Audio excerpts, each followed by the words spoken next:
اللہ کے ساتھ جب تعلق بندے کا جڑ جاتا ہے، نبی کے ساتھ میرے عزیزوں مراسم جب قائم ہو جاتے ہیں، پھر اولاد چھوڑنا آسان ہے، خاندان چھوڑنا آسان ہے، بیوی بچوں کی قربانی دینا آسان ہے۔ آج میرے عزیزوں جھوٹی محبت ہے، جھوٹی پینگیں ڈالی ہوئی ہیں، اس لیے نہ اولاد چھوڑ سکتے ہیں نہ دکان چھوڑ سکتے ہیں۔ اللہ اکبر۔ حضرت عمیر بن سعد رضی اللہ تعالیٰ عنہ، چھوٹی سی عمر کا بچہ ہے، چہرے پہ ابھی داڑھی نہیں پھٹی، ابھی آپ کی مونچھوں والی جگہ پہ مونچھیں نہیں آئی، اپنے چچا جلاس بن سویس سے کہتا ہے چچا چل حضور صلی اللہ تعالیٰ علیہ وسلم کی مجلس میں چلیں، آپ سے قرآن سن کے آئیں گے، آپ سے کوئی دین کی نئی بات سیکھ کے آئیں گے۔ چچا انگلی پکڑ کے روزانہ لے جاتا۔ اللہ غنی ایک دن چچا کہنے لگا مجھے کام ہے تو ان کی مجلس میں چلا جا۔ حضرت عمر رضی اللہ تعالیٰ عنہ حضور کی مجلس سے واپس مسکراتے مسکراتے آئے۔ چچا جلاس کہنے لگا کیا بات ہے؟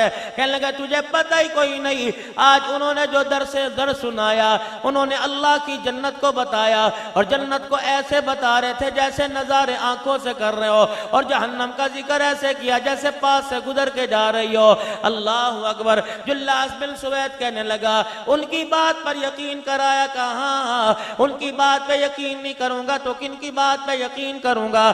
اچھا اگر بتیجے اگر ہم ان کی بات پر عمل کرنے لگ جائیں تو ہماری عقل گدھوں سے بھی بدتر ہو جائے گی۔ انہوں نے کہا چچا خیر تو ہے، کیا کہہ رہے ہیں؟ اس کی بات پر یقین کرے تو ہم گدھے؟ ہوش ہے؟ انہوں نے کہا ہاں۔ اتنا سا بچہ بھانپ گیا، پہچان گیا۔ آج 70 سال کا بوڑھا کہتا ہے مجھے نماز نہیں آتی، کلمہ نہیں آتا، ایمان کا مجھے پتہ نہیں۔ اس 9-10 سال کے بچے کو ایمان کا پتہ تھا، محبت کا پتہ تھا۔ اٹھ کے کھڑا ہوا کہنے لگا چچا بہکی بہکی باتیں کر رہا ہے، جان کے نہیں، حقیقت کرو۔ اس کا مطلب ہے تم منافق ہو گیا؟ کہاں میں منافق ہوں؟ تجھے کس نے کہا میں مسلمان ہوں؟ یوں نہیں کہا تو اپنی قبر میں جائے گا، میں اپنی قبر میں جاؤں گا، نہیں۔ اچھا اچھا پھر پوچھتا ہوں منافق کہاں؟ انہیں دھوکہ دے رہا ہے کہاں؟ حلم أفريقيا أنبوب الغاز العملاق بين نيجيريا والمغرب۔ حضرت عمیر بن سعد رضی اللہ تعالیٰ عنہ کھڑے ہوئے کہنے لگے چچے تیری روٹی تجھے مبارک، تیرا کھانا تجھے مبارک، کپڑا تجھے مبارک، ساتھ تجھے مبارک، پیسہ تجھے مبارک، سہولیات تجھے مبارک، رہنا سہنا تجھے مبارک۔ اگر تو ان کا میں تیرا، تو ان کا نہیں میں تیرا کوئی نہیں۔ انہوں نے کہا ادھر آ، بڑا اس کے رسول بنا پھرتا ہے، چل جا کے روٹی کھا۔ انہوں نے کہا نا چاچا، چھوٹا ضرور ہوں لیکن ایمان پہاڑوں سے زیادہ اونچا ہے، چل اپنا کام کر۔ انہوں نے کہا روٹی کھا۔ نا چاچا ابھی جاتا ہوں میں حضور کو حقیقت بتلاتا ہوں۔ مجلس برخاست ہو چکی، کچھ صحابہ اکرام اپنے گھروں کو چلے گئے، کچھ وہاں موجود ہیں۔ اللہ کے پاک پیغمبر صلی اللہ تعالیٰ علیہ وسلم کے چہرے کا نظارہ کیا، چہرے پر نگاہ پڑی ہوئی ہے، قدموں سے لڑکھڑاتا ہوا، تیزی کے ساتھ چلتا ہوا، صحابہ کے کندھوں کو ٹاپتا ہوا رحمت دو عالم صلی اللہ تعالیٰ علیہ وسلم کے سامنے آ گیا اور کہنے لگا یا رسول اللہ وہ تیرا جلاس ہے نا، وہ تو منافق ہو گیا۔ پاک پیغمبر نے مسکرا کے دکھا دیا اور آپ نے چہرے پہ یوں کر کے ہاتھ مارا، فرمایا چل بڑوں کے بارے میں ایسی باتیں نہیں کرتے، واللہ اللہ کی قسم۔ آپ نے فرمایا قسم نہ اٹھا۔ ابو بکر کہ جی ادھر آ جا۔ جناب سیدنا صدیق اکبر آگے، دیکھنا یہ اپنے چچے کے بارے میں کیا کہہ رہا ہے۔ آپ نے فرمایا چھوکرے کیا کہہ رہا ہے، ایوہ الولد کیا کہہ رہا ہے؟ کہنے لگے میرا چچا منافق ہو گیا۔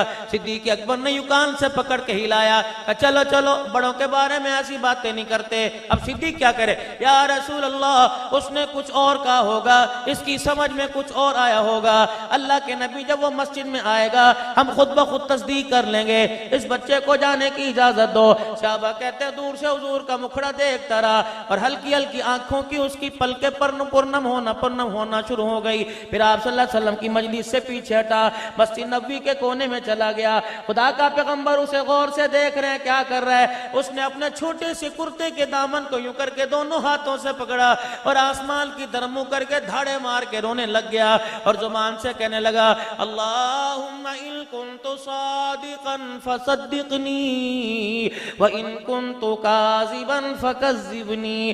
اللہ میں اگر جھوٹا تو اپنے نبی کو بتلا دے میں جھوٹا، یا اللہ اگر میں سچا، یا اللہ میرے سچ پر کوئی گواہی نہیں دے رہا، میرے سچ کی کوئی تصدیق نہیں کر رہا۔ یا اللہ آج میری زبان کا مسئلہ نہیں ہے، اللہ کریم آج کفر ایمان کا مسئلہ ہے، پروردگار عالم میری صداقت کی گواہی دے دینا۔ یا اللہ ہائی کورٹ میں نے رٹ کی ریجیکٹ ہو گئی، پروردگار عالم میں نے درخواست سپریم کورٹ میں دے دی، الہ العالمین محمد کے وفادار سچے ہوا کرتے جھوٹے نہ ہوا کرتے، اگر مجھے یہاں سے جھوٹے کا لیبل مل گیا تو دنیا کہے گی نبی کا کلمہ پڑھنے والا جھوٹا۔ صحابی نے رو کے دکھایا، آپ نے فرمایا صدیق یہ کیا کہہ رہا ہے؟ کہہ رہا اللہم ان کنت صادقا فصدقنی۔ جب میرے نبی نے یہ سنا میرے پاک پیغمبر پر کپ کپی طاری ہو گئی، آپ نے کندھے مبارک سے چادر اتاری اپنے چہرہ انور پہ لے لی۔ صدیق کہنے لگے صحابہ کی چیخیں نکل گئی، پتہ نہیں اس وقت اللہ کی طرف سے جبرائیل کیا پیغام لے کے آیا۔ جب نبوت نے اپنے سر سے کپڑا ہٹایا تو سارے ماتھے پر، رخسار پر، گالوں پر آنسو اور پسینہ برابر لگا ہوا تھا۔ آپ نے فرمایا صدیق اس بچے کو لے گیا، جناب صدیق اکبر لائے، پاک پیغمبر نے یوں باہیں پھیلا لی، اس بچے کو اپنی باہوں میں لے کے سینے سے لگائے اور رو کے فرمایا ایسا بھی سچ بولا کہ تیرے سچ پر جبرائیل خدا کا قرآن لے کے آ گیا۔ یحلفون باللہ ما قالوا ولقد قالوا کلمۃ الکفر بعد اسلام۔ پیغمبر وہ جھوٹا یہ سچ ہے، کچھ لوگ اسلام لانے کے بعد جھوٹی قسمیں اٹھا لیتے ہیں، اے پیغمبر اس کا ہاتھ پکڑ کے اعلان کر دے کہ جس جو زمین پر اس عمیر نے سچ بولا اس کی تصدیق پر خدا کا قرآن بھی زمین پر آ گیا۔